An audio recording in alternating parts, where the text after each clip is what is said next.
नमस्कार दोस्तों। आज मैं तिल चौथ की कहानी लेकर के आई हूँ। कहानी को अंत तक जरूर सुनिएगा। एक शहर में देवरानी जिठानी रहती थी। देवरानी गरीब थी और जिठानी अमीर थी। देवरानी गणेश जी की भक्त थी। देवरानी का पति जंगल से लकड़ी काट कर बेचता था और अक्सर बीमार रहता था। देवरानी जिठानी के घर का सारा काम करती और बदले में जिठानी बचा हुआ खाना, पुराने कपड़े आदि उसको दे देती थी। इसी से देवरानी का परिवार चल रहा था। माघ महीने में देवरानी ने तिल चौथ का व्रत किया। 5 रुपए का तिल व गुड़ लाकर तिलकुट्टा बनाया। पूजा करके तिल चौथ की कथा सुनी और तिलकुट्टा छिक्के में रख दिया और सोचा कि चांद उगने पर पहले तिलकुट्टा और उसके बाद ही कुछ खाएगी। कथा सुनकर वह जेठानी के यहाँ काम करने चली गई। खाना बनाकर जेठानी के बच्चों से खाना खाने को कहा तो बच्चे बोले, माँ ने व्रत किया है और माँ भूखी है। जब माँ खाना खाएगी तभी हम भी खाएंगे।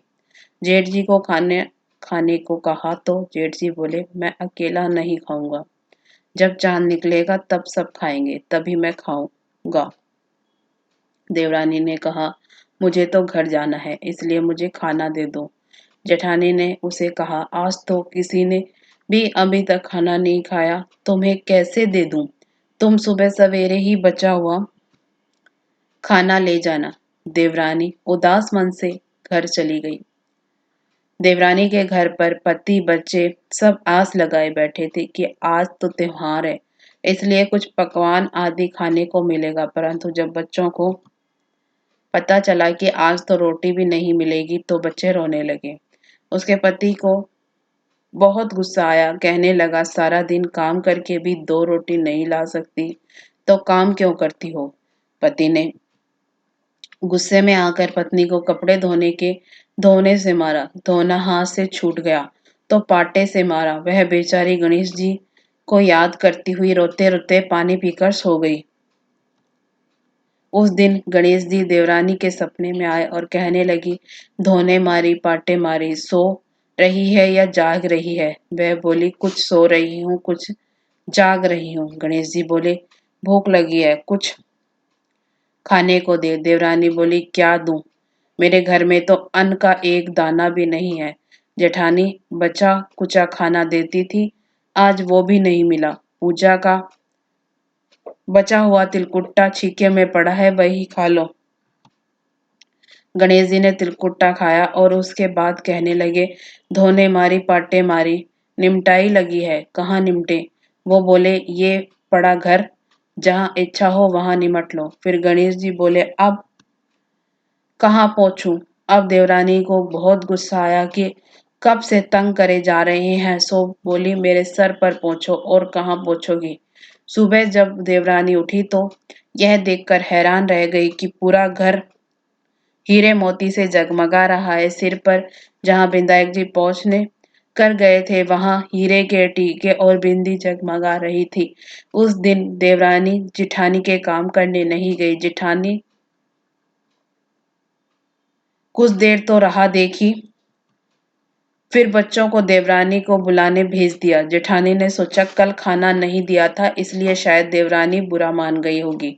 बच्चे बुलाने गए और बोले, चाची चलो, माँ ने बुलाया है, सारा काम पड़ा है। दुनिया में चाहे कोई मौका चूक जाए पर देवरानी जिठानी आपस में कहने का मौका नहीं छोड़ती। देवरानी ने कहा, बेटा बहुत दिन तेरी माँ के यहाँ काम कर लिया, अब तुम अपनी माँ को ही मेरे घर काम करने भेज दो। बच्चों ने घर जाकर माँ को बताया कि चाची का तो पूरा घर हीरे मोतियों से जगमगा रहा है। जेठानी दौड़ती हुई देवरानी के पास आई और पूछा कि ये सब हुआ कैसे? देवरानी ने उसके साथ जो हुआ वो सब कह डाला। घर लौटकर जेठानी ने कुछ सोचा और अपने पति से कहने लगी, आप मुझे धोने और पाटे से मारो। उसका पति बोला कि भली मानस, मैंने तो कभी तुम पर हाथ भी नहीं उठाया। मैं तुम्हें धोने और पाटे से कैसे मार सकता हूँ। बहन नहीं मानी और जिद करने लगी। मजबूरन पति को उसे मारना पड़ा। मार खाने के बाद उसने ढेर सारा घी डालकर चूरमा बनाया और छिक्के में रखकर सो गई। रात को चौथ विधायक जी उसके भी सपने में आए। कहने लगे, भूख लगी है, क्या खाऊं। जेठानी ने कहा, हे गणेश जी महाराज, मेरी देवरानी के यहाँ तो आपने सूखा चुटकी भर तिलकुट्टा खाया था। मैंने तो झरते घी का चूरमा बनाकर आपके लिए छीके में रखा है। फल और मेवे भी रखे हैं, जो चाहे खा लो। गणेश जी बोले, अब निमटे कहाँ। जेठानी बोली, उसके यहाँ तो टूटी फूटी झोपड़ी थी। मेरे यहाँ तो कंचन के महल है, जहाँ चाहो निमटो। फिर गणेश जी ने पूछा, अब पोछू कहाँ। जेठानी बोली, मेरे ललाट पर बड़ी सी बिंदी लगाकर पोंछ लो। धन की भूखी जेठानी सुबह बहुत जल्दी उठ गई। सोचा घर हीरे जवाहरात से भर चुका होगा, पर देखा तो पूरे घर में गंदगी फैली हुई थी। तेज बदबू आ रही थी। उसके सिर पर भी बहुत सी गंदगी लगी हुई थी। उसने कहा, हे गणेश जी महाराज, ये आपने क्या किया। मुझसे रूठे और देवरानी पर टूटे। जेठानी ने घर और की सफाई करने की बहुत ही कोशिश करी, परंतु गंदगी और ज्यादा फैलती गई। जेठानी के पति को मालूम चला तो वह भी बहुत गुस्सा हुआ और बोला, तेरे पास इतना सब कुछ था, फिर भी तेरा मन नहीं भरा। गणेश परेशान होकर चौथ के विधायक जी से मदद की विनती करने लगी। बोली, मुझसे बड़ी भूल हुई, मुझे क्षमा करो। विधायक जी ने कहा, देवरानी से जलन के कारण तूने जो किया था, यह उसी का फल है।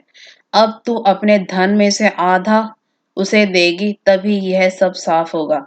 उसने आधा धन तो बांट दिया, किंतु मोहरे की एक हांडी चूल्हे के नीचे गाड़ रखी थी। उसने सोचा किसी को पता नहीं चलेगा और उसने उस धन को नहीं बांटा। उसने कहा, हे चौथ विधायक जी, अब तो अपना यह बिखराव समेटो। वे बोले, पहले चूल्हे के नीचे गड़ी हुई मोहरों की हांडी और ताक में रखी हुई सुई की भी पाती कर। इस प्रकार विधायक जी ने सुई जैसी छोटी चीज का भी बंटवारा करवाकर अपनी माया समेटी।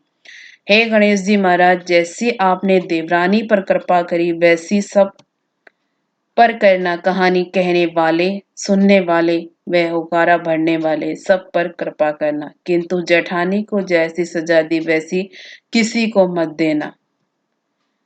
जय चौथ माता। आपको कहानी पसंद आए तो वीडियो को लाइक जरूर करिएगा। इसी तरह की कथा कहानियों के लिए हमारे चैनल को सब्सक्राइब भी जरूर करिएगा। धन्यवाद।